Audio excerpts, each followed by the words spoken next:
Chapter 11, Guild Wars. Headless Horseman advanced Dochi. While running, Narant shouted angrily. Dochi suddenly appeared on the longsword in his hand, covered with a faint red glow. Waving a long sword covered with aura of fighting chi, Narant directly slashed towards the Hellhound. Seeing Narant's aggressive approach, the Hellhound was not afraid. He slammed his hind feet on the ground and swooped, and his calf-sized body leaped into the air, with the stench of blood mixed in his mouth, and rushed towards Narant. Death. Although it was the first time to fight a life-and-death battle, Narant was not afraid because of the power brought by the powerful fighting chi. When the Hellhound was about to fly towards him, he directly threw the long sword in front of him, changed the split to a straight stab, aiming at the Hellhound in midair. Poof! The next moment, the long sword covered with vindictive energy pierced directly into the Hellhound's body. Roar! The long sword sank directly into the Hellhound's body, and it roared under the pain, but to Narant's surprise, this blow did not seriously damage the Hellhound, but aroused its ferocity. The Hellhound twisted, and his two sharp front claws grabbed towards Narant's face. It's such a strong vitality. Narant was surprised and didn't have time to think. He just gave up his long sword and raised the small round shield on his left wrist to block. Boom! With a muffled sound, Narant's figure was knocked several meters away by the huge impact. When he reacted and looked towards his left hand, the small round shield that was originally fixed on his left wrist was also smashed, and the iron sheets and sawdust on it were scattered all over the floor. Roar! After the blow, the Hellhound was still fierce, roared and flew towards Narant again. Narant, who had just stood up, saw it flying towards it again, and focused on the long sword stuck at its neck, and made a risky decision in an instant. In fact, the original owner is not a real waste. On the contrary, his learning ability and comprehension are good. Thanks to the combat skills he has learned in the past, the current Narant is not a combat novice. Lord, be careful. Quick and the others saw Narant's condition from the corner of their eyes, and they all cried out nervously. However, just when they thought that their lord was going to be in danger, Narant just squatted down, narrowly avoiding the attack of the Hellhound, and then in an instant he grabbed the dagger stuck in its throat. Hilt. Scoff. A set of movements was completed in one go, and as the sound like a broken sack being slashed spread throughout the audience, the entire lower abdomen of the Hellhound was directly slashed open. Boom! When the Hellhound fell to the ground again, he could no longer stand, and his entire body fell heavily to the ground. Your Majesty is mighty. The guards who witnessed all this with their own eyes only reflected at this time, and cheered for their lord's astonishing actions. Concentrate on fighting. In the face of the flattery of the guards, Narant didn't give them a good face. At this time, an accident could be fatal. The guards shrank their heads when they heard the words, and concentrated on dealing with their own enemies. However, because of the support and cover of Vivian, a powerful archer, and 10 longbowmen, their battle today was actually not considered dangerous, but more than imagined. Much easier. After scolding the guards, Narant took the long sword and walked to the Hellhound, who was still on the ground, baring his teeth and unwilling to die. Poof! The long sword was inserted directly into the eye socket of the Hellhound, finally killing this evil guy who was not afraid of death. Huh, no wonder people are afraid of dark creatures. These guys are not only powerful and not afraid of death, but their vitality is too terrifying. Now the Cerberus's strength is only half of its strength. If it is given a few more minutes to recover, Narant thinks that he is not really its opponent. It is no wonder that the previous barons will be wiped out. Tap, tap, tap. Narant didn't have time to breathe a sigh of relief when the sound of horse hooves suddenly came from his ears. Narant's complexion changed, and he immediately became serious. The toughest guy tonight is here. The Headless Knight is the strongest existence among the second-order dark creatures, because the Headless Knight usually wears iron armor, and without the head, the biggest weakness, it is simply an iron can. Soon, the figure of the Headless Horseman appeared in Narant's field of vision. A heavy knight armor covering the whole body, riding on a warhorse more than 2 meters high and filled with dead aura, a heavy double-edged giant axe in his hand weighs at least dozens of pounds. This shape is not a beginner bronze knight, even an intermediate level. The bronze knight is enough. The morale of the guards was still high, but when they saw the Headless Horseman appear, they couldn't help shivering. Hey, Headless guy, I'm here. But since Narant had nightmare predictions, He naturally made advance preparations for this most difficult boss. The Headless Horseman sensed Narent's cry, felt the fighting spirit in him, and charged straight towards him the next moment. Damn it, the speed is so fast. Although he was prepared in advance, the speed at which the Headless Horseman sprinted with all his strength still surprised Narent. He turned around without a word and started to run away. Don't follow, keep fighting. Narent gave a special order when he was escaping, worried that he would injure his subordinates. Tap, tap, tap. Afterwards, Narent ran towards the open field on the side under the pursuit of the Death Knight. Of course, the horses, whose legs were naturally unable to sprint with all their strength, became faster and faster on the open field. Gradually, the distance between Narent and the Headless Horseman was getting closer and closer. 5 meters, 4 meters, 3 meters, 2 meters. The next moment, the Death Knight's heavy axe was raised high, and the blade of the axe exuded a cold light in the moonlight, and the cold light flashed directly towards the back of Narent's head. Hurry up! Hurry up! Hearing the sound of the axe breaking through the air from above, Narent's heartbeat began to beat violently, and goosebumps stood up. It's now. At this critical moment, Narent let out a loud roar and threw himself towards the ground without hesitation. Creep! At this moment, the Headless Horseman's great axe just swiped against Narent's helmet, and Narent even heard the sound of the iron rubbing against the sour teeth. Fall. It is not without reason that Narent took such a risk. The moment he fell to the ground, the warhorse under the Death Knight suddenly stagnated, and the front hooves were pulled and lost its balance. Then the whole warhorse tumbled to the ground. www.readwn.com. Let's see how arrogant you are. Narent stood up straight with a carp, and quickly leaned towards the Headless Horseman who had flipped to the ground. It turns out that Narent had Vivian and others dig a large stuffing pit nearby before dark. Although the Headless Horseman is a dark creature, it is not a ghost, so the stuffing pit is also effective for the Headless Horseman. Advanced Dochi / Narent quickly came to the front of the Headless Knight, and directly slashed out a sword. When the strength of the Headless Horseman is really strong. Although Narent is fast enough, he still blocked the blow with his axe. However, Narent had already anticipated that after the attack was blocked, he did not stop, but stumped on the handle of the Headless Horseman's great axe with all his strength. Bang! The Headless Horseman was originally squatting on the ground, but after being kicked hard by Narent, he staggered and fell backwards. Right now, die for me. When the Death Knight fell to the ground, Narent didn't care about his image. He flew down on him, and then aimed his long sword at his only neck without armor. Then he pressed down suddenly. Poof! The long sword sank directly into the chest of the Headless Horseman from top to bottom. Roar! The Headless Horseman had no head and could not make a sound, but his death horse let out a whimper, and then the death energy from his body began to escape. After only 3 or 5 seconds, the Headless Horseman and his warhorse turned into bones, leaving no flesh and blood. Finally resolved. After confirming that the Headless Horseman was dead, Narent lay straight on the ground, gasping for breath. To be able to deal with the Hellhound and the Headless Horseman tonight, he has exhausted all his energy. Chapter 12, Blue Elf. With the loss of the Hellhound and the Headless Horseman, the threat level of the dark creatures is immediately reduced. Narent lay on the ground for a moment before rejoining the battle. After a few minutes, all the skeleton soldiers turned into bones and scattered on the ground. Oh, victory! We are victorious. We have defeated the dark creatures. With the death of all the skeleton soldiers, the guards finally couldn't help cheering.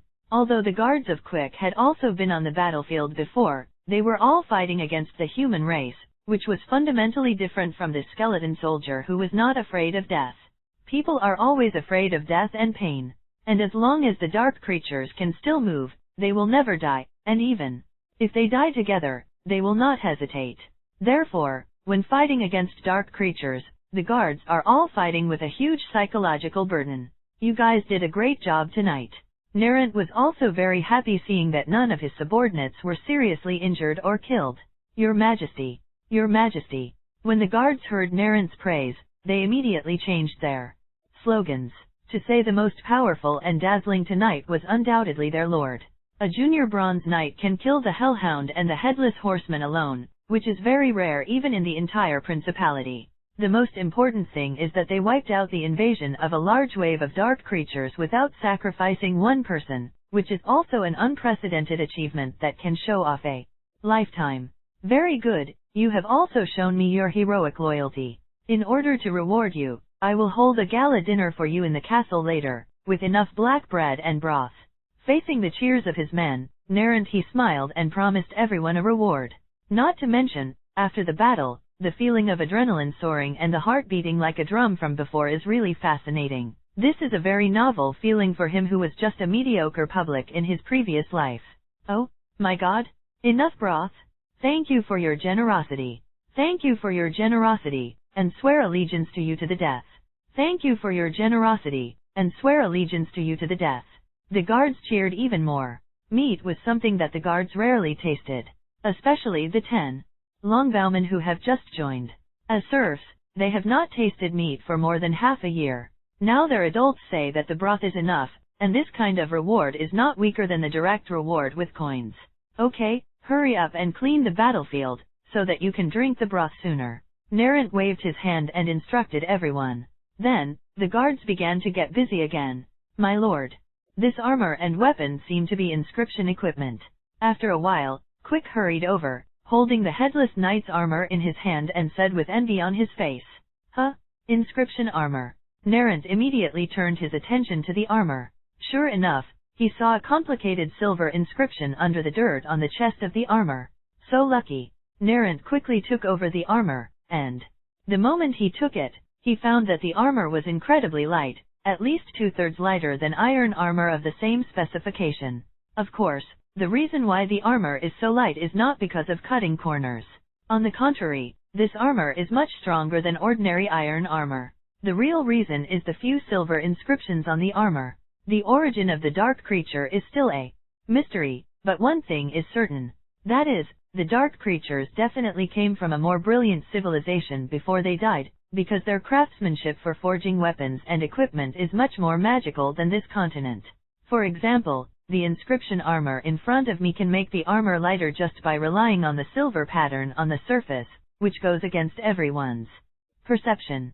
In addition to making armor lighter, this inscription can also make weapons and equipment sharper and more durable.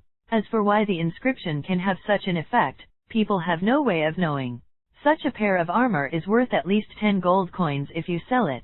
Nerent couldn't help but be overjoyed. This was an unexpected trophy. Of course, this armor is about the same size as him. If he could wear it, Nerent would not sell it. It seems that the dark creatures are not useless. This is equivalent to delivering couriers? If there are more couriers like this, won't I make a fortune in the future? Nerent thought in his heart. Ding! Congratulations to the host for completing the second nightmare prediction of the main quest, destroying 28 dark creatures, and the reward of 5 energy points has been distributed. Ding! The third nightmare prediction of the main quest has been released, please check it yourself. The third nightmare prediction mission reward, 10 energy points mission progress 0//168.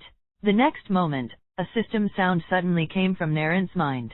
His body froze, and his expression froze.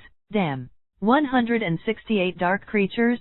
System, I was just joking, don't take it seriously, okay. If possible, Nerent would rather not have this courier. In the face of Nerent's plea, the system ignored it.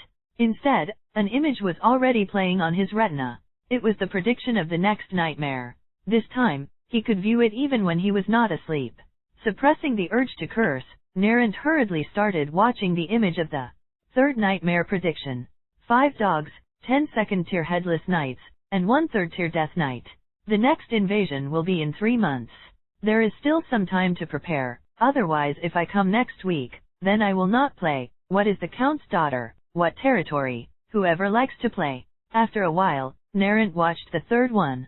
The nightmare predicted that he didn't know whether to cry or to be happy. Half an hour later, in the forecourt of the castle, the guards sat around several large wooden tables in the open air, their eyes glowing at the large pot of broth brought by the servants. The broth wasn't really full of soup.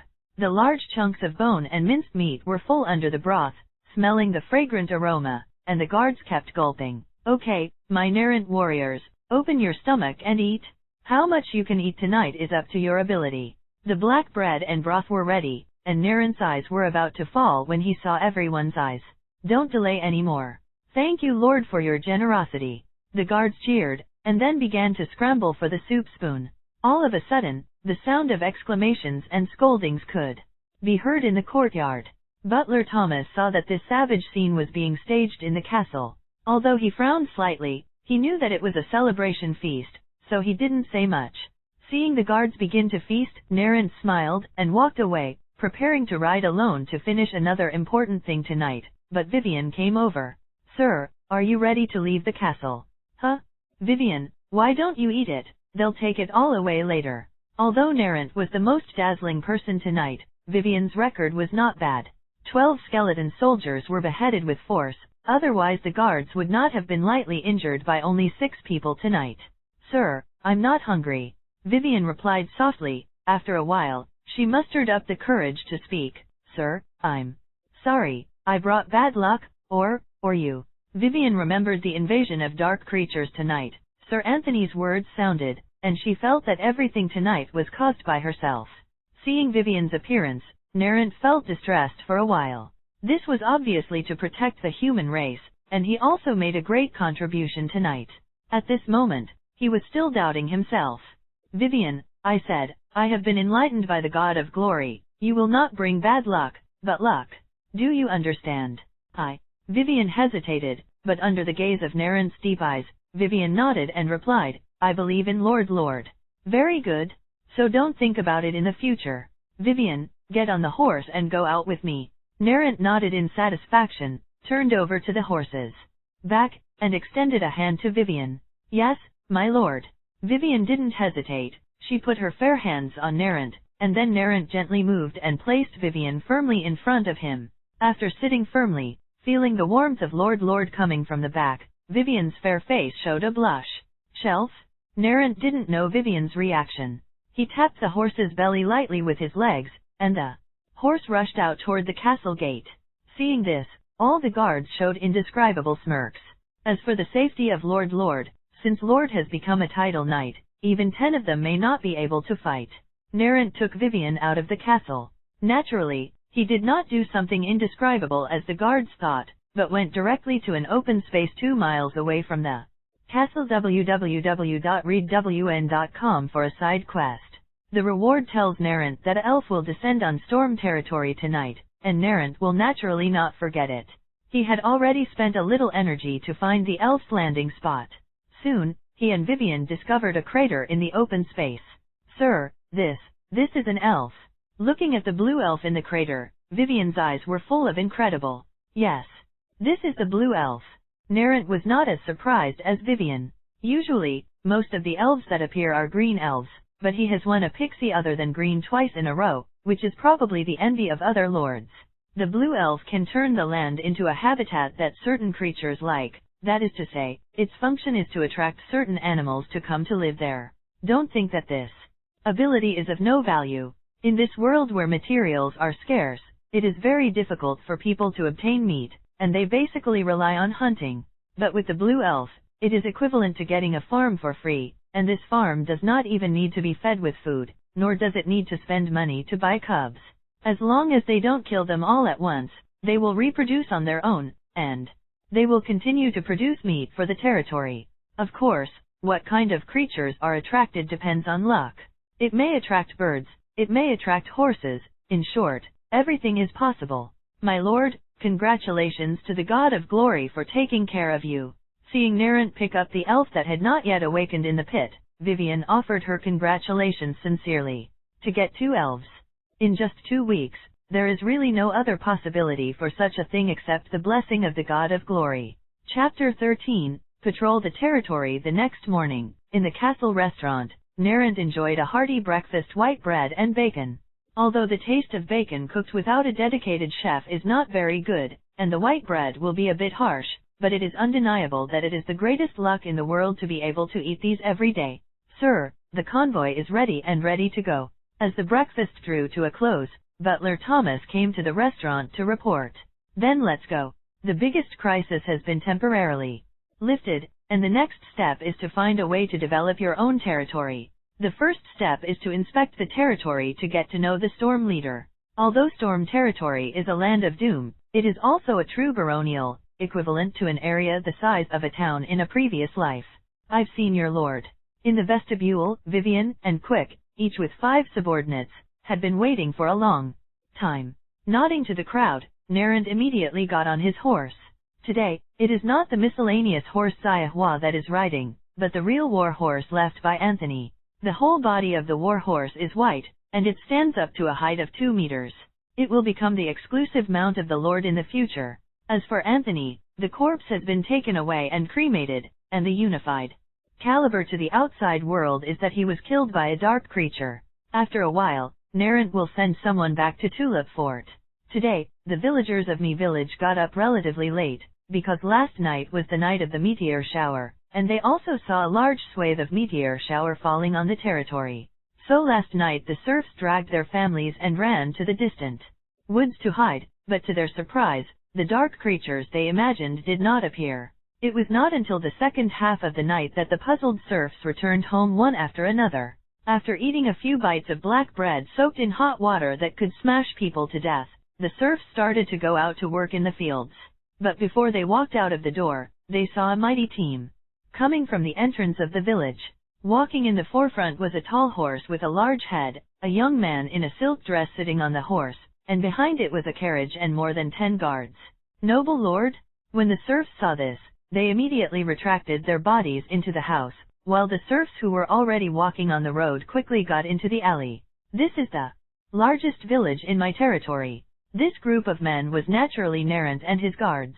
They came to the entrance of Mi village. Seeing the desolate appearance of the village, Narend had some doubts about life. Dirty, muddy, and smelly streets, crumbling thatched cottages full of holes, even in Africa in the past life, I am afraid they are rare. The only thing worth commending is that the main road of this village is very wide, but although the streets are wide, there are spilled excrement everywhere on the ground. Who knows who smells the stench? Sanitary conditions must be improved. Narend couldn't stand the worst habit in the world, and silently wrote it down in his heart. Afterwards, the team continued to move forward, and Narend finally saw the figures of the serfs. However, he felt a little speechless when he saw that the serfs started to hide like frightened groundhogs. It's just that it is normal for serfs to be afraid of nobles, because they are used to being oppressed by nobles, and fear has become a natural reaction. Lord Narend is patrolling the territory, so hurry up and salute. Seeing such a situation, Quick finally couldn't help but shouted sharply at the serfs. With Quick's voice, the serfs finally flinched and walked out of the house, kneeling on the ground and offering their greetings. See the Lord. These serfs were all dressed in about the same clothes. They were all tattered linen gowns. Most of them were barefoot. Only a few young serfs had tattered straw sandals under their feet. Get up. Narend hung up a smile, trying to make himself appear as close to the people as possible. The serfs bowed their heads and stood up after they got permission. At this time, Quick pointed to the carriage in the queue and spoke again. Have you seen the 2 skeletons on the carriage? These are the 2 powerful dark creatures that attacked the storm territory last night. They are the Headless Horseman and the Hellhound. Lord Narend, in order to protect you, personally took action last night. They beheaded. God's grace has enveloped you. Stormland will no longer be a land of doom, but will become a land of abundance and stability under the leadership of the great Lord Narend. Cheer, the citizens of the storm territory. From now on, someone will protect you. This line is specially customized by Thomas for Narend to patrol the territory. This is a routine operation of noble lords. By showing his great achievements, he can rule and appease the people. After hearing the shouting, the serfs couldn't help but raise their heads a little. Ah, it's really the bones of dark creatures. No wonder we didn't encounter dark creatures last night. This lord is too powerful. It seems that Baron Doc was killed by the Hellhound. Yes, this lord is too powerful. As the remains on the carriage came into view, the serfs finally figured out why they saw a large meteor shower last night, but no dark creatures came. For a while, the serfs forgot their fear and began to whisper. Every time a dark creature invades, it is not the lords who suffer the most, but their citizens. Stormland used to have a population of tens of thousands, but the dark creatures invaded time and time again, and the population is now 1 out of 10. No wonder they are so excited. Hearing the words complimenting his own adults from time to time, Quick was very satisfied, so he continued. These 2 skeletons are not all, except for the Death Knight and Hellhound. Under the leadership of the Lord, the guards also eliminated 26 skeleton soldiers. The bones of the skeleton soldiers are now stacked outside the castle. You can always go and pay homage. Your Lord is mighty. Thank you, Lord. After hearing the latter sentence, the serfs fell to their knees one after another. This routine operation is really easy to use. Seeing the change in the attitude of the serfs, Narent couldn't help but praise this routine operation. Okay, my subjects, now I allow you to leave. You can go to work in the fields, or you can go outside the castle to see the skeletons of the skeleton soldiers. Satisfied, Narent waved his hand and motioned to the serfs. Dissolve. Lords, yeah. Afterwards, the serfs were all scattered, some returned to the house, and others headed towards the castle. The serfs dispersed, and Narent and his group continued on their way. Vivian, do you know how many people there are in Mi village? Population is also an essential factor for development. Although Mi village is dilapidated, Narent is relieved that the scale is not small. Sorry, my lord, I don't know how many people there are in Mi village, but there should be 1,000 people. I heard that Mi village was a small town. A long time ago. Vivian replied respectfully. Well, was it still a small town before? Then go and call the mayor of Mi village. Nalanda nodded. Originally, it was the first time the Lord visited the territory, and all the villagers had to gather in advance to meet and wait. Thomas also proposed last night. However, Narent rejected this proposal. Such ostentation is useless, and it is in his best interest to let the serfs work hard to cultivate. Soon, a guard was sent to look for the village chief, and Narent came to the center of Mi village www.readwn.com where there was a large square. Seeing this square, Narent was sure that Mi village was indeed a small town before, because the street with a width of 5 or 6 meters plus a square was a standard only for small towns. 5 or 6 minutes later, the village chief of Mi village was brought in. However, the appearance of the village chief was more arrogant than Narent, and he actually appeared on the stage lying down. Little man, I see, I have seen Lord. What's going on? Seeing the village chief of Mi village who was struggling to get up and ready to salute, Narent felt a little strange. Sir, this. In the face of Narent's question, the serfs who came with the village chief knelt on the ground and did not dare to say a word, and even the young guards who went to find the village chief were a little hesitant. Sir, the village chief must be too hungry. It was Vivian who took the initiative to answer. After all, he was the head of a village, and those serfs didn't starve to death. How could he be so hungry? Narent was even more puzzled. My lord. A few days ago, Lord Anthony said that the Lord had ordered the collection of food, and the village chief went to ask if he could collect it again next season, because the count of the last season had already collected the tax. In the end, the village chief was sacked by Anthony. The Lord confiscated all the food, and the villagers were not allowed to lend him food. At the end, Vivian couldn't go on. This is the reason why the serfs and guards dare not say anything. It is the order to collect food from the Lord that caused all this. If they say it, they will be suspected of complaining about the Lord. In case the Lord is annoyed, hang them in the small town. Hanging in the square is also possible. Only through these days of contact, Vivian knew that her Lord was not cruel, so she said it carefully. Chapter 14, 3 times the spread this bastard, I really didn't kill it wrong. Narent really wanted to vomit 3 liters of blood. Naturally, he never gave such an order. Anthony must have promulgated this ration without telling him. If he hadn't already killed Anthony, Narent would have to find him and kill him again to relieve his anger. Vivian, give him some food, not too much, fill his stomach first. Looking at the dying village chief, Narent instructed. Afterwards, the guards fed the village chief some food along with the water.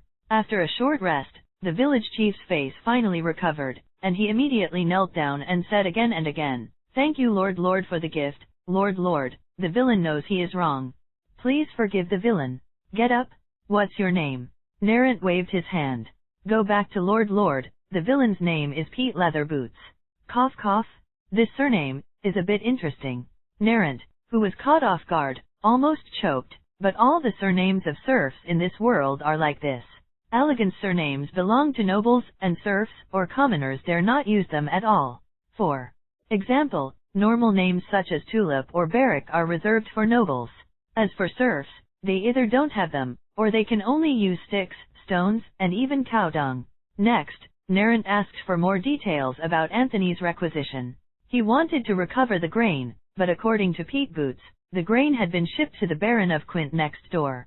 The Baron of Quint, although it is Narrant's nearest noble neighbor, it already belongs to the Earl of Dark Iron, and it is also the only place where the residents of the Storm Territory usually buy their daily necessities. And Anthony delivered the food. Obviously he had already exchanged the food for money. Bastard! Narrant couldn't help yelling. He learned from Pete that Anthony looted the land very thoroughly this time. There are about 1,000 people in me village, and the food left by all the villagers can only meet the rations for the next month. But the problem is that it will take at least 3 or 4 months to get the next grain harvest. More than 1,000 people, only enough for 1 month's rations. Narrant took a deep breath. This is bad news. Ding! System side quests. The serfs in Stormland are your private property. As a lord, you can't watch them starve to death. You have to find a way to let the serfs live for the next 4 months until the next time. Harvest. Quest reward, the appearance of the second lucky girl. Just when Narrant was worried, the voice of the system came from his mind. Huh? The second lucky daughter. Narrant was stunned for a moment, but the appearance of this task had somewhat softened his anger. Narrant had seen Vivian's ability. He is very much looking forward to the arrival of the second lucky daughter, so he is very happy to see the arrival of this task. Where is Anthony's residence? Suppressing his thoughts, Narrant started to get down to business. He hasn't had time to let Anthony's belongings be cleaned up, and now it seems necessary to search his house. Go back to the Lord, that's the building. Peter Leatherboots said, pointing to the only 2-story building on the edge of the square. Only then did Narrant notice that it was the only stone-built house in me village. Although the surface was covered with moss, it was the most solid and luxurious existence in the village. 200 caddies of semolina flour, 10 caddies of fine wheat flour, 50 caddies of bacon, 1 barrel of wheat beer, 2 caddies of demon meat, a set of silver tableware, 5 gold coins, 30 silver coins, and several copper coins. Looking at the things the guards brought out of the stone house, Narrant's face gradually darkened. Anthony, this bastard, is even more nourished than him. That monster meat needs 1 gold coin per pound. In the original owner's memory, he only ate monster meat once, which was specially purchased by his barren father when he held the 16-year-old coming-of-age ceremony. Sir, except for a carriage in the backyard, everything in the stone house has been moved. Quick, and Vivian reported. Well, send 5 people to take these things back to the castle to Thomas. Narrant nodded and put down the silver spoon in his hand. He has already been able to confirm that this set of silver tableware is real, which is very different from the set of silver-plated Zibay goods in his castle. This set of silver tableware is worth at least 5 gold coins. And all the objects found in the stone house just now are worth at least 15 gold coins. The monetary system of this world is precious metals. Uyukansho www.uyukansho.com 1 gold coin is equal to 100 silver coins, 1 silver coin is equal to 100 copper coins, and 1 gold coin is equivalent to the purchasing power of 10,000 yuan in the previous life. It has to be said that although Anthony deceived him, the final loot was cheaper for him, and he also triggered a system mission. Soon, Quick arranged 5 guards to transport all the items back to the castle by carriage. Vivian, give Pete a silver coin and let him buy some food to eat first. He had a general understanding of the situation in me village, and he still needed to continue his inspection. Thank you, Lord, for your gift. Peter Leatherboots knelt on the ground again and kowtowed again and again, moved by this. Vivian, do you know how much a kilogram of wheat is? After setting off again, Narrant began to think about how to complete the task released by the system. To keep the serfs from starving to death, Narrant's only way now is to buy food. There was not much food in his castle. When he came, he only loaded a carriage, which was only enough for the guards and him to eat for more than a month. Sir, if you go to the Baron of Quint to buy it, you will need 30 copper plates per pound. Well, it's so expensive. Narrant was taken aback for a moment. 30 copper plates were equivalent to 30 pieces. Even if he didn't know much about the price of this world, Naren thought it was ridiculously high.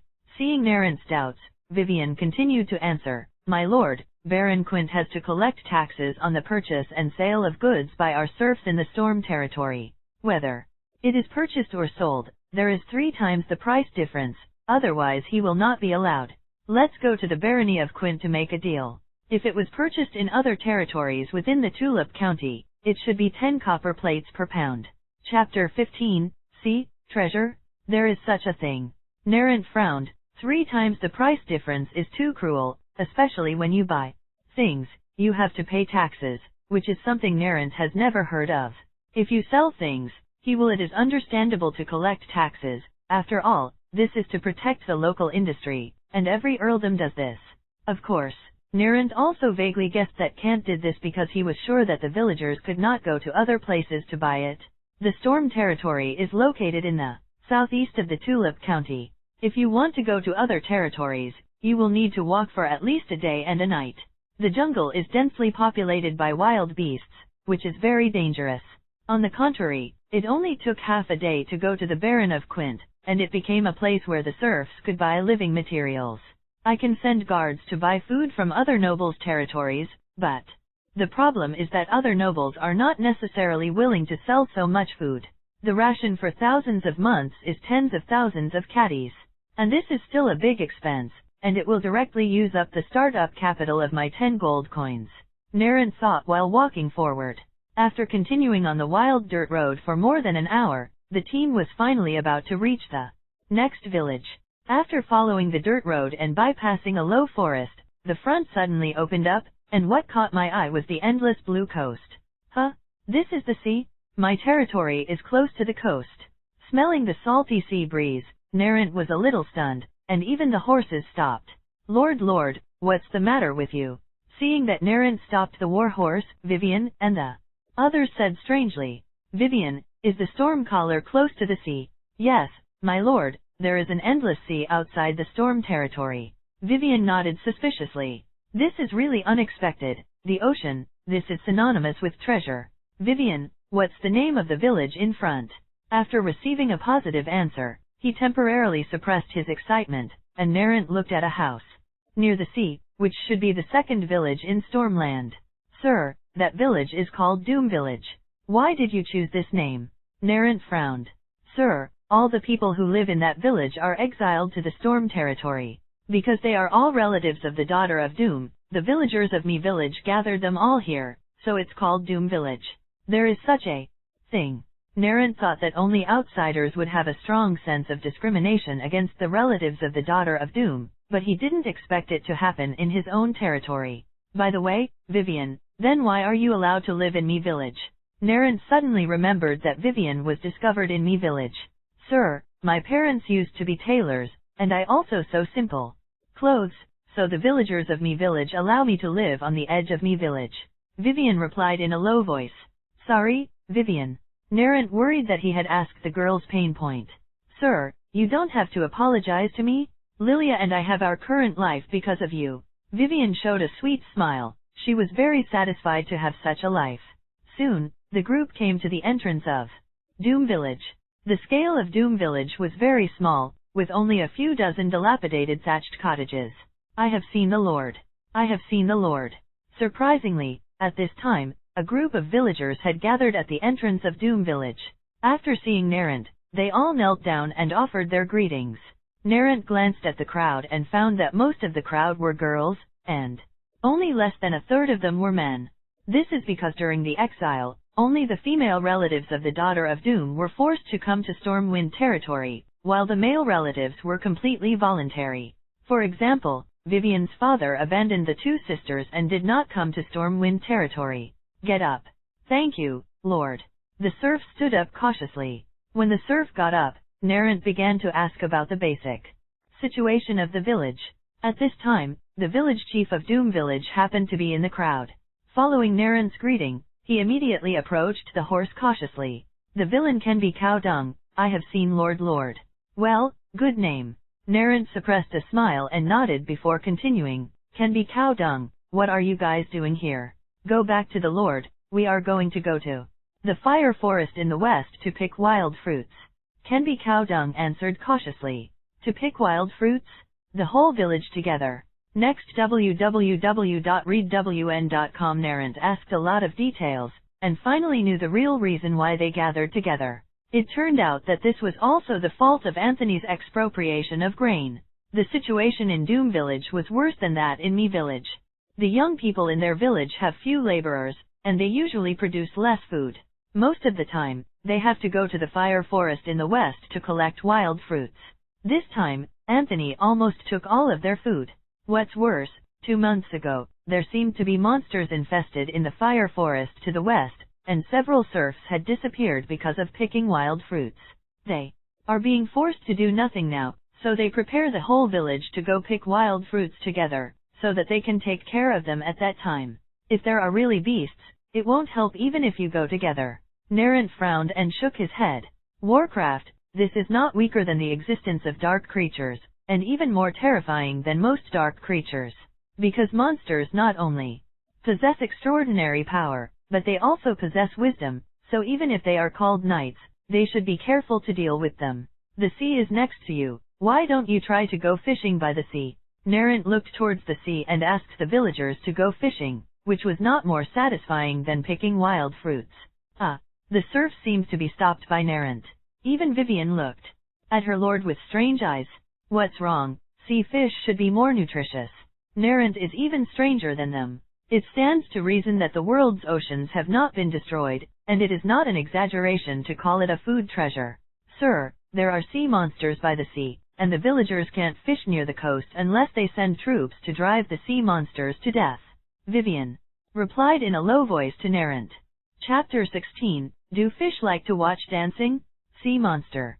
Narrant frowned slightly, because the Barrack family is not near the sea, and the world's transportation is extremely inconvenient, so he really knows very little about the world's oceans in his memory. Take me to sea. Soon, under the leadership of Kenby Cowdung, Narrant came to the seaside. The scenery of the coastline of Stormwind is very beautiful. In addition to the charred rocks, there are also large stretches of golden sandy beaches. At this time, Narrant stood on a seaside reef and looked at the several miles of coastline intertwined with gold and azure, and his brows twitched. There are really sea monsters on the seaside. Through the appearance of the sea monsters, Narrant found the forgotten knowledge taught by the noble academy from the memory of the original owner. The Murloc sea monster is only 1.45 meters tall and has a blue body and a thin body. These Murlocs occupy almost the entire beach. They play on the beach or look for shell crabs in the sand to feed their hunger. There are also numerous shacks built with branches and shells on the beach. It's really troublesome.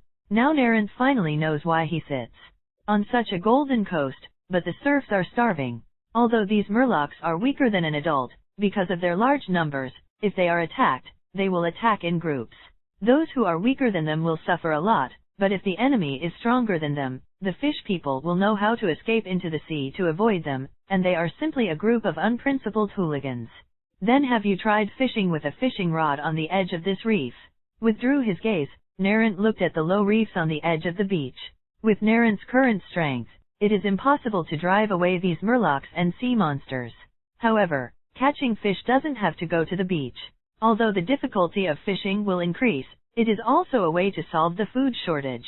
Master Hui, some people have tried to catch small caterpillars or use brown bread as bait, but after the bait is thrown into the sea, it will basically be eaten by Murlocs and sea monsters. They like to eat food on land very much. The serf's answer made Narrant feel completely cold. Even the bait was eaten by the sea monster, so he was catching fish. Let's go. Narrant took a last look at the blue sea with some unwillingness, and turned to greet everyone to leave. It seems that the sea can only be developed when its strength is sufficient. Yes, my lord. When Quick and the others heard the words, they were about to leave with Narrant. However, just as Quick turned around, the sword hilt around his waist reflected a silver light on Narrant's face. Narrant squinted his eyes under the light, and couldn't help being dazed for a moment, then his body suddenly froze. Wait, you don't necessarily need bait for fishing. A flash of inspiration flashed in Narrant's mind, and he thought of a way to fish without food in a previous life. Sir, what's the matter with you? Vivian almost bumped into Lord's back, and asked with concern after she nearly stopped. I thought of a way to fish without food. Narent didn't hide it. How can you fish without food? Everyone looked at each other. Couldn't the fish still eat the hook? Kenbi Cow Dung, do you have a fishing rod in your village? Narent didn't explain too much. There was indeed a way to fish without food in a previous life, but he didn't know if it would work in this world. Sir, there is no fishing rod in the village, but it is very convenient to make a fishing rod. The villain will make one. Although Kenbi Niu Dung felt that Lord was talking nonsense, he did not dare to neglect his request. Well, you can make one. By the way, do you have an iron spoon? If you have one, bring one. I happen to have one at home. The villain will go get it. Kenbi Cow Dung responded repeatedly, and rushed to the village with a few villagers. It didn't take long for Kenbi Cow Dung to run back again, bringing a fishing rod in his hand. Naturally, this fishing rod is very medieval. It is made of a slender branch and a brown hemp rope, with a very thick iron hook tied to the hemp rope. This fishing rod. Narent felt a little guilty. However, surrounded by guards and serfs, all watching him helplessly, Narent could only bite the bullet and give it a try. Lord, this is a soup spoon. Kenbi Cow Dung handed another small spoon to Narent. Although the spoon was made of iron, it was rubbed brightly. The iron spoon is very important. After all, most serfs in this world can only afford wooden spoons. Well, how much is the spoon worth? I'll have someone give it to you later. Narent took it, and then cut the spoon in two without waiting for Kenbi Cow Dung to reflect. Kenbi Cow Dung felt distressed after seeing it, but the next moment he quickly covered his mouth. Narent ignored Kenbi Cow Dung and directly pulled out the long sword from his waist and poked two small holes above the end of the spoon used for scooping soup. Poke the small holes, tie one hole to the fishing line, and tie the fish hook to the other hole, and the distance between the fish hook and the spoon is only 1 centimeter. This is the easiest sequin bait. I hope I can also use lure to fish in this other world. Lure fishing is a method of using artificial lures to imitate weak creatures or injured small fish, thereby triggering the attack of predatory big fish. In this way, you can catch big carnivorous fish without any food, such as perch, small grouper, etc. in the previous life. In the previous life, Narent also went with a friend to experience it once and really caught fish. The shiny silver spoon can reflect strong light, which attracts fish to attack. Come on, let's go to the reef over there. With the fishing rod and bait ready, Narent walked directly towards the shore. www.readwn.com. Yes, my lord? Although everyone looked at each other and didn't know how the adults were going to fish, they still followed obediently. Narent didn't say much, and walked to a low reef with a drop of only 1 meter from the sea. Then, with a neat swing, Narent threw the silver spoon and fish hook 7 or 8 meters away. In the previous life, Liuya used a spinning wheel for fishing, so that the bait could be cast farther, but now Narent naturally does not have that condition. As the silver spoon sank into the water, it tumbled in the water and flashed silver light, which immediately attracted many fishes to wander around. There is a play. Seeing such a scene, Nalanda looked happy. Then, without hesitation, he started to gently twitch the fishing rod up and down, letting the silver spoon disguise as a small injured fish struggling up and down in the water. When the guards and serfs saw this scene, cold sweat broke out on their foreheads. Is the lord of his own dancing? Could it be that if you dance to the fish will eat the hook and deliver it to the door automatically? However, just when everyone was embarrassed, Narent suddenly exclaimed, "Whoosh!" Afterwards, everyone only heard a swooshing sound in their ears.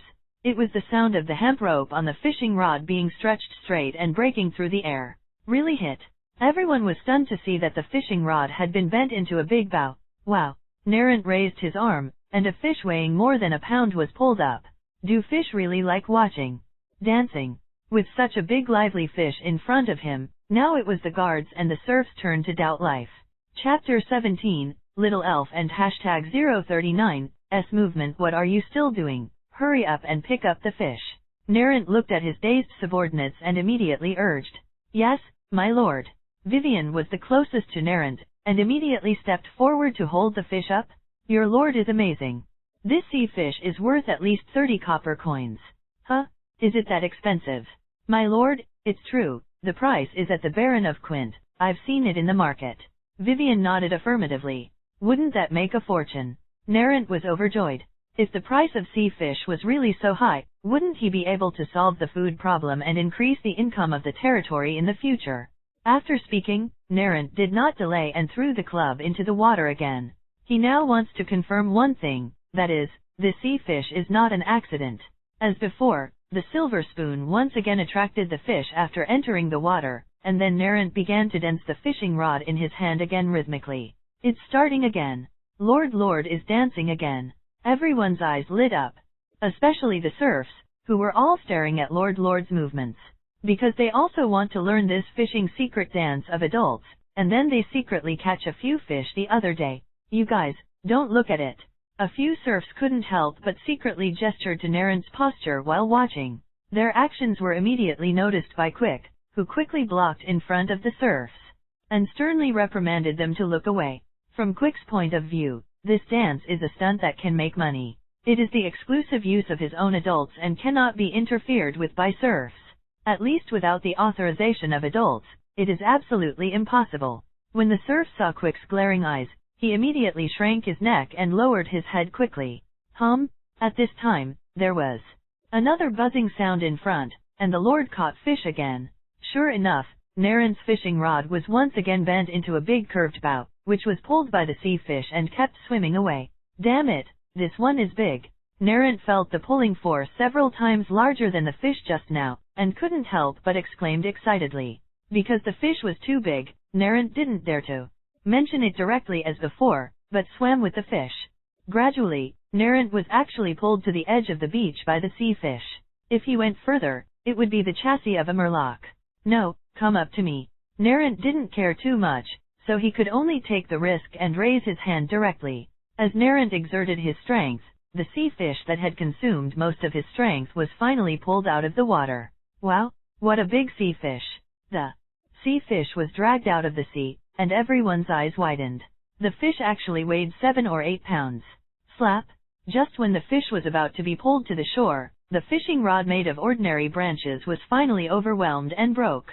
I'll go, get me ashore. With quick eyes and quick hands, Narrant kicked the belly of the sea fish, and then the whole sea fish flew to the shore. In a dangerous way, and was jumped on by Quick and hugged him in his arms. Your Majesty. The crowd immediately burst into cheers. Haha, it's just a trivial idea. Narrant also felt a sense of accomplishment. The most important thing was that he made sure that lure could also be used in this world, and it was no accident that he just caught sea fish. Originally, Narrant wanted to catch a few more fish and take them back to the castle to change his taste, but now that the fishing rod is broken, he will stop there. Canby Cowdung. Lord, the little one is here. At this time, Canby Cowdung was full of admiration for his lord, but he didn't expect the lord to be able to catch fish by dancing. It would be great if I could also learn to dance like this. This is the inner monologue of Canby Cowdung at this time. How many days will you have enough food in your village? Lord, there is only enough wheat for more than a week. But if you can go to the fire forest in the west to pick wild fruits, maybe you can eat it all the time. Canby Cowdung answered cautiously. I can't go picking wild fruits anymore. Narrant knew what he knew, but he denied the serf's adventure to pick wild fruits in the blazing forest. There were so many sea fish, even if there was no danger, he would not waste manpower to let them went. This. Kempi and the other serfs turned pale when they heard the words, thinking that Narrant would not allow them to pick the wild fruits on the territory. In this world, every grass and tree on the territory belongs to the lord. If the lord orders not to pick it, the serfs will be considered stealing the lord's property even if they uproot the grass. Of course, under normal circumstances, no lord would issue such an order. I'll make some fishing rods in the next 2 days. Your duty in the future is to fish. Narrant said. Ah, fishing. Canby Cowdung looked shocked. Why, you don't want to? Yes.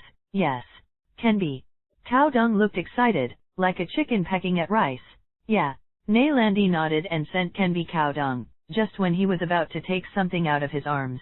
Reading www.uukanshu.com. Quick leaned up and said carefully, Sir, are you going to hand over the stunt of dancing and fishing to them? I'm afraid this will reveal the stunt. What dancing stunt? Narrant didn't react. Seeing that his lord didn't understand, Quick immediately raised his hand and twisted his waist, waving a few times like Narrant had teased the fish before. That's the stunt. A black line appeared on Narrant's face. Did I really do such a shameful act of twisting my waist just now when I was fishing? Quake, go tell the serfs now, don't let out a word about fishing. However, Quake's words reminded Narrant, this fake bait fishing is really the world's first and it can bring huge economic benefits, and it really cannot be leaked. Yes, my lord. Quick knew that Narrant had made up his mind, so he didn't dare to say anything more, and immediately walked towards the serfs, followed by a serious warning. After Quick left, Narrant took out a little guy from his arms, the blue elf he got last night. This little guy actually had a reaction when Narrant approached the beach just now. This is not good news. This is the coast, and Narrant is very worried that the habitat chosen by the little guy will be in the sea. If there was no Murloc sea monster, Narrant would not be too worried, but now there is a Murloc sea monster. Even if it can attract some precious sea fish to live, Narrant can't catch it at all. But the choice of the little guy was random, but Narrant had to admit, go, little guy. Having said that, Narrant placed the blue elf on the ground. Migu, Migu. The little guy shouted at Narrant excitedly, and then ran down the beach. Chapter 18, Slippery Flying Fish. The elf is a magical existence, and ordinary creatures or monsters will not attack it, so Narrant is not worried about the danger of the blue elf going to the beach. Sure enough, when the blue elf came to the beach, the Murlocs just looked at it curiously, and did not attack or chase. And the little blue elf descended into the sea with Migomi cooing. Then the little guy finally stopped more than 50 meters from the shore. Thanks to the crystal clear waters, Narrant saw a patch of colorful coral.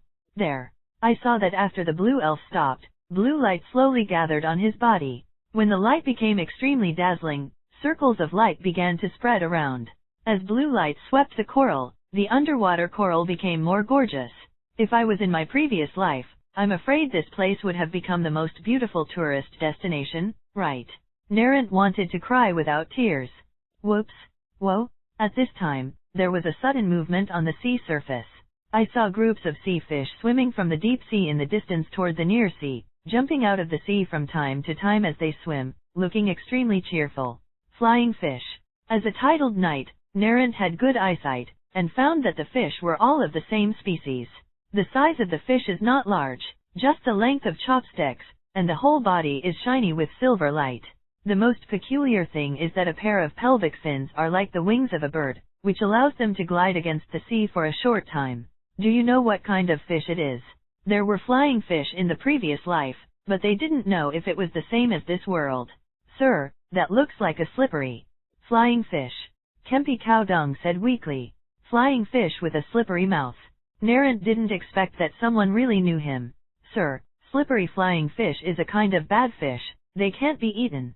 Once, a villager in the village picked up this slippery flying fish on the shore, and finally had diarrhea for 3 days and almost starved to death.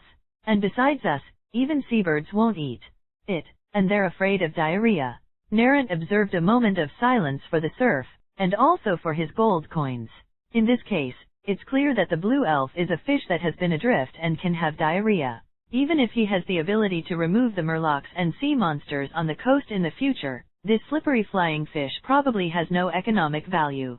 Narrant, who was mixed with joy and sorrow, did not stay at the beach any longer, and with a heavy heart he led the guards back on the same path.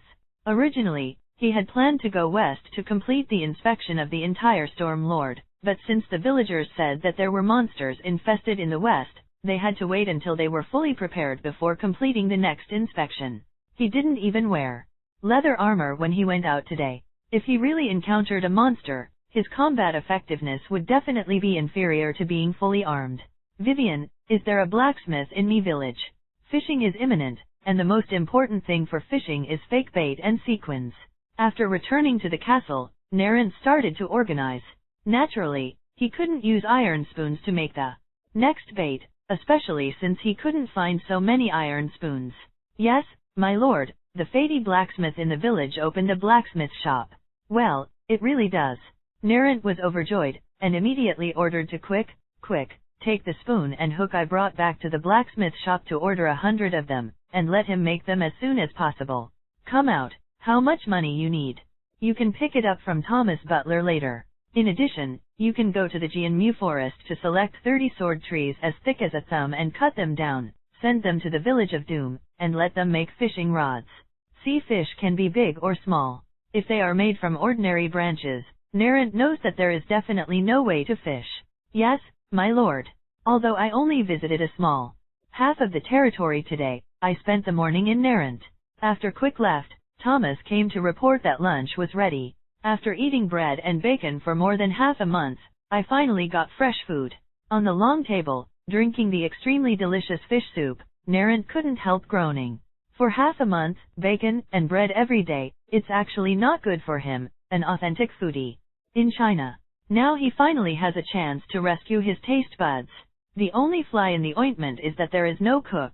In the original owner's memory, even in his not very wealthy father Baron Andrew's castle, the abundance of food reached the lowest level of the nobles, and there were as many as 4 or 5 cooks. Of course, the standard of food and beverages in Narent Castle is low. The cook is one aspect, and the source of the ingredients is actually another aspect. Civilians don't have extra food to keep animals in captivity, and Narent is even more empty-handed when he first arrives. Now he doesn't even have chickens and ducks in captivity in his territory, and it's impossible to eat an egg. You have to work hard and live a shy and impetuous lord's life as soon as possible. Other nobles have been operating on the fief for dozens or hundreds of years to gradually improve their lives, but Narent feels that he is a transmigrator, and the slowest must be in reach the level of other nobles within a year or two. After all, he is a man with golden fingers. Sir, there are new gold coins in the account today, I'll report to you. Thomas carefully opened his mouth with a ledger. For worldly things such as money, the nobles are entrusted to the castle steward to take care of them, and whenever there is a large expenditure or a large income, the steward will report it to the nobles during the meal. www.readwn.com. This eliminates the need for nobles to consume excess energy to manage these things. Well, talk about it. Sir, originally there were 9 gold coins, 30 silver coins, and 210 copper coins in the castle, but after increasing the wealth you brought back today, there are now 13 gold coins, 39 silver coins, and copper coins in the castle. 350. Well, my dignified lord only has a fund of 130,000 yuan now, Narent said silently in his heart after hearing this. For a lord, these hundreds of thousands are really nothing, even asking him to repair this dilapidated castle. This baron's castle has been breached by dark creatures several times. Although the walls are complete, the furniture and decoration are lacking. The inside and outside must be repaired and decorated again. For example, the corridors and halls must be covered with carpets, otherwise it will be a bare stone road, which is not like the residence of the nobles at all, and some art or gold and silver utensils and lamps must be placed in the castle to show wealth, otherwise it will be spread by other nobles. Shame. The noble Narent himself may not care, but the reputation is not the same as in the previous life. I am happy that I like it so simple. A bad reputation will have an impact on future trade or other matters between Stormland and other territories. In this world, a noble's reputation is like a business card. If you spread a splendid name or a good name, then in any territory, people will look at you and treat you as a guest. If you are notorious or notoriously poor, don't talk about making friends. It's fine if people don't look down on you. After a few days of fishing, I can sell some of it for money, and I can chop off some adult sword wood for money after a while. Narent thought to himself. Chapter 19, Giant Sea Monster? Making money can't be rushed, it can only happen naturally. Narent suddenly thought of something, so he said, Thomas, besides you, is there anyone else in the castle who can read? Although he knew the population of the territory, Narent wanted to arrange a detailed census. He wanted to include the family information of all the serfs, such as the age group of the serfs, and whether they had any specialties, etc. In this way, he can rely on the population to arrange the affairs of the territory. My lord, it seems not. Thomas replied cautiously. Although the 3 servants in the castle were also from Tulip Castle, they were illiterate. Thomas himself was trained as an elite valet. There are only dozens of such elite servants in Tulip Castle, who have received training in writing and arithmetic. Under normal circumstances, they will become the deputy of the butler of Tulip Castle. and they are specially sent to manage some manors or other industries with economic interests. Of course, occasionally they will be rewarded by the Count to his vassals. For example, Narrant, Thomas came to him and became an excellent housekeeper directly, which could save Narrant the trouble of retraining housekeepers. No, Narrant worried. In this world, literacy is considered a high-end talent, and such talent is hard to find. Sir, my sister can read. At this moment, a weak voice came from the edge of the long table. Huh? Vivian can read. Yes, my lord, my sister went to school for 2 years before. It turned out that Vivian and Lilia lived in Tulip City before they were exiled to Stormcaller. Their parents owned a tailor shop, so Vivian had the opportunity to study for 2 years. Of course, knowing how to write was useless before Narrant came to Stormland, so no one knew about Vivian's literacy. In fact, apart from Vivian, Lilia is also literate, but she learned from Vivian's teaching, so her studies are not comprehensive enough. Very good. Narrant was overjoyed. Vivian is really a treasure girl, and Narrant gave Lilia a piece of white bread directly. Lilia, go get your sister. Yes, sir, thank you, sir. Lilia was surprised when she saw the white bread. She happily took the white bread and quickly ran out of the restaurant. When Vivian came to the restaurant, Narrant handed over the population statistics to her. And Narrant also made a table, which is more detailed than the household registration book in the previous life.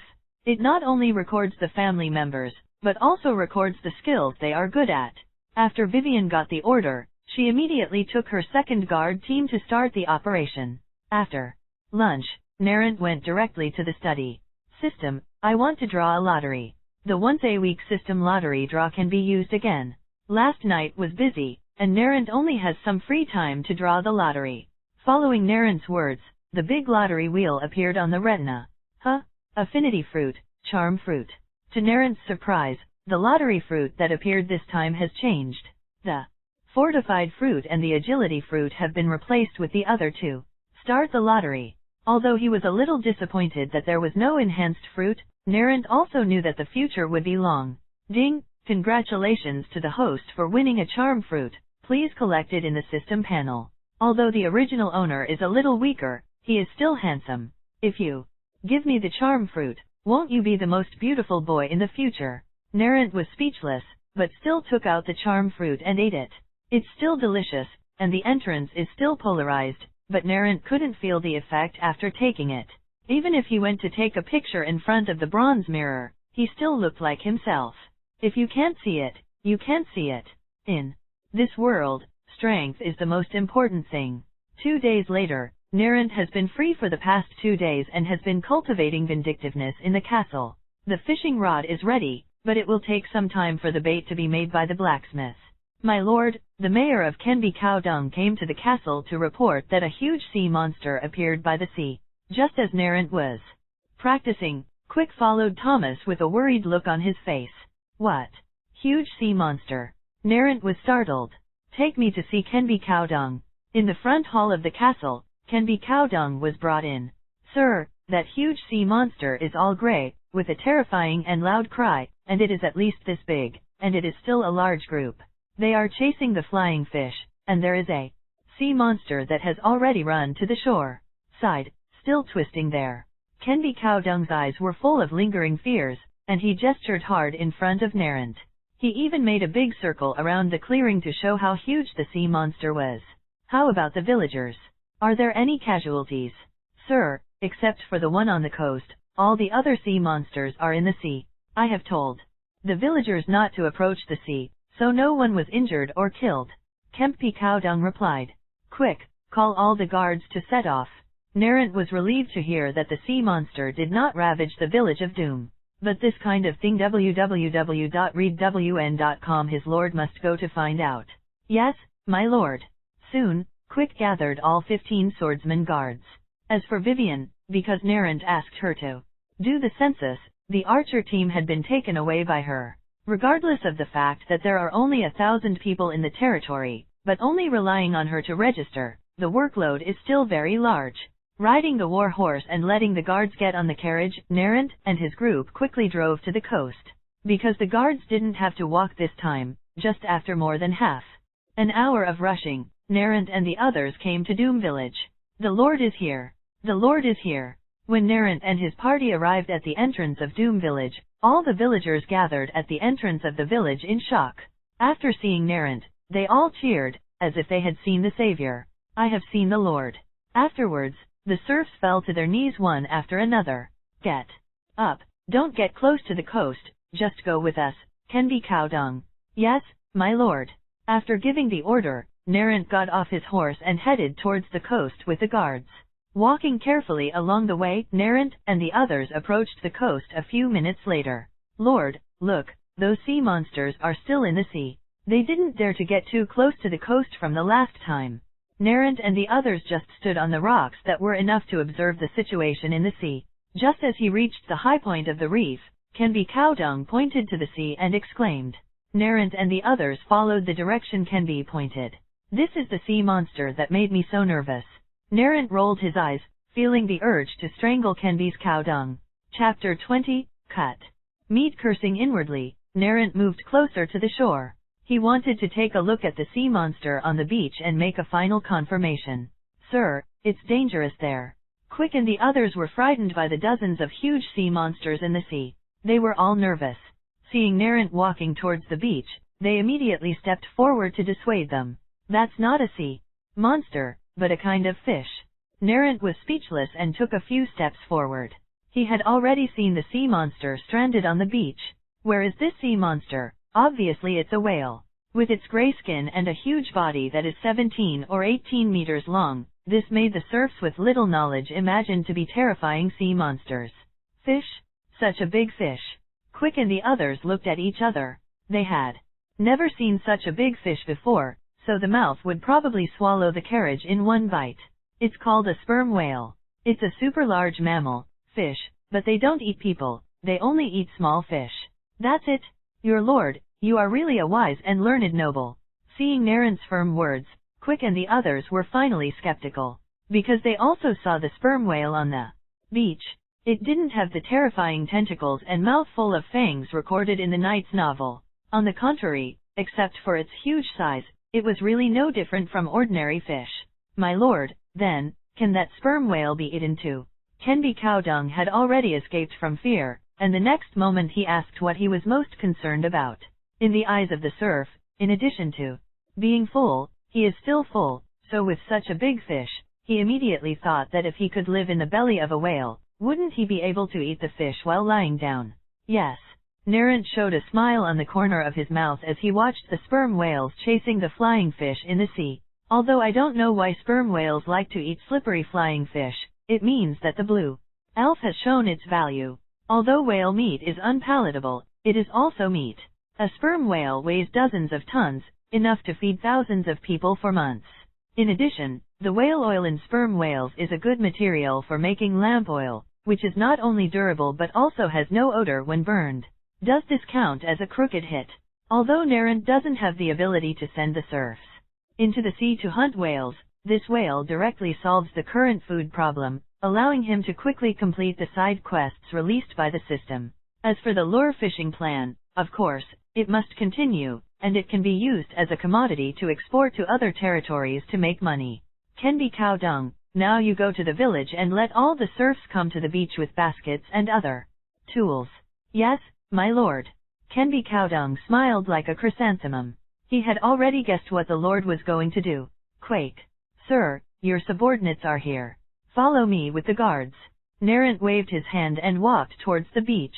Because the whale is huge, not only are the serfs such as Kenby Cowdung afraid of it, but even the murlocs and sea monsters have been hiding far away. Which just makes Narant and the others set foot on the beach. When Narant and the others approached, the sperm whale was dead. It was estimated that it was stranded on the beach last night, and the last bit of strength had been exhausted just by twisting its body. It's really big. Even if the burly and stout Quake stood in front of the sperm whale, he was like a chicken. All the guards obey the order and start cutting the fish now. Be quick. Yes, my lord. Afterwards, Narant and others started a vigorous fish-cutting movement. After the sperm whale was cut open, blood was flowing, but neither the guards such as Quake nor the villagers who had just arrived at Doom Village were all laughing from ear to ear. Looking at the pieces of white whale meat, Everyone seemed to smell the sweet fish soup. You all hurry up, if the murlocs and sea monsters come around, the fish will be gone. Kempi Cow Dung urged the villagers while carrying dozens of kilograms of meat. At the same time, he kept saying in his heart, "This is white fish." After reading this sentence, Kempi Cow Dung felt that he was full of power. In this way, most of the whales weighing dozens of tons on the beach were dismembered in just one afternoon. Well, aren't these murlocs any longer? Narrant looked at the murlocs and sea monsters who had been cautiously approaching to a distance of less than 100 meters, and felt that he could almost stop cutting meat. Although there is still a small half of the whale meat that has not been cut, they have obtained almost 10 tons of fish meat. Withdrawing the long sword, Narrant came to the edge of the beach and began to wash the blood on his hands. Huh? What is this? But just as he finished washing his hands, the waves pushed a hard object to Narrant's feet. This is a white-gray object the size of 3 fists, a bit like a stone, but not a stone. Wouldn't this be ambergris?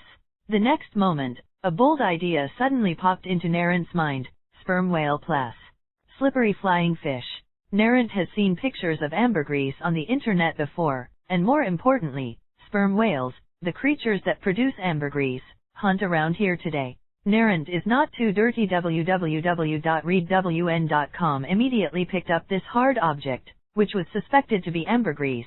Its weight was much lighter than expected. Quake. Sir, what are your orders? You cut the sperm whale's stomach open to see if there is something like this in my hand. Narrant raised the lump of suspected ambergris. Yes, my lord. Without any hesitation, Quick and a few men immediately began to cut open the internal organs of the whale that was to be discarded. Sir, there really is, but it's a little smaller than yours.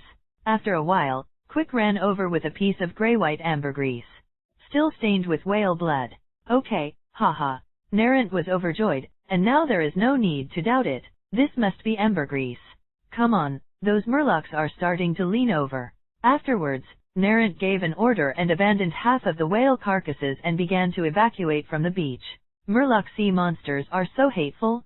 There are so many fish and meat. As Narrant began to evacuate, Kempi Cow Dung and others expressed their hatred for the Murloc sea monsters. Narrant didn't feel a pity. Yesterday, the blue elves settled down on the coral reef, and the creatures it attracted were flying fish that can make people or other animals diarrhea. And the gathering of flying fish attracts the gathering of whales. Narrant speculates that it is because the whales have foreign bodies as large as ambergris, so they hunt down the flying fish and eat them, so that the ambergris can be pulled out of their bodies. If this speculation is true, it means that there will always be sperm whales outside the storm territory of Narrant, and more importantly, it is likely that a steady stream of ambergris will be pushed ashore by the waves.